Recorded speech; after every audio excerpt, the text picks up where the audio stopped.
Alrighty, so some little survival guides of how I keep going through Ramadan. Number one is I like to eat whole grains, fatty foods, things that digest very slowly. The worst thing you can do in the morning is to eat like processed carbs, like bread, sugary stuff, because that stuff digests in a second and you feel hungry again after like 2 hours.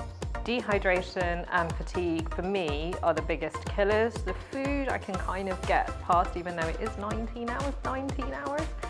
So I need to drink, I don't know, 2 litres of coconut water between breaking fast at iftar and also the suhoor. And in terms of fatigue, it's really just a case of making it through to the end of the month. Don't look at the clock. Your clock is your biggest enemy. Like every time I would look at the clock, it would look like it's like slowing down or going backwards. Clock is your enemy, don't look at it. Don't eat a lot.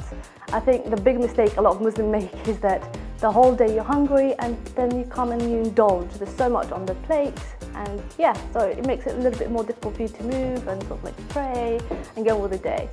Try and stay clear from chocolates. I know it's hard, but I often end up feeling awful having chocolate, having fasted the whole day. Okay, this is controversial. Sleep is more important than food, and food is more important than water. So that's how it goes. It goes sleep, food, water. Those are your priorities. If you can ever sacrifice a bit of food for a bit of sleep, go for it. Really, sleep. People think, oh, it's because I'm fasting. No, it's because you've been up since 3 a.m. Like, even if you were eating, you'd have an issue.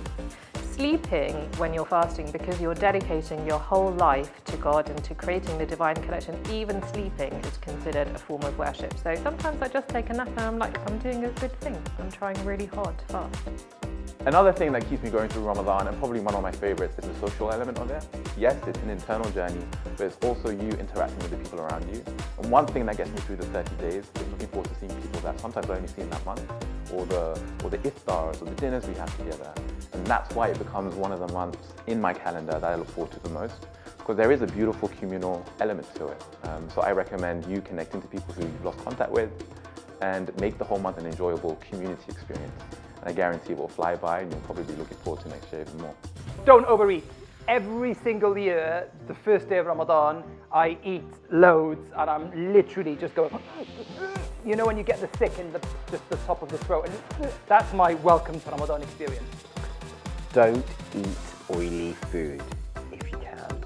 Trying to just hold on to my temper, because the whole point of Ramadan is to try and be a better person. So I have to really, really bite my tongue in terms of being sweet and gentle and lovely to my children, which I am all the time, by the way.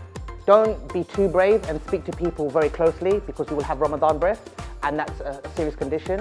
When you don't eat or drink for a very long time, your breath will just be toxic, do you know what I mean? So don't do that, don't go near anyone. If you speak, try to speak away from them, or just don't breathe heavily, because people will judge you. I would judge you.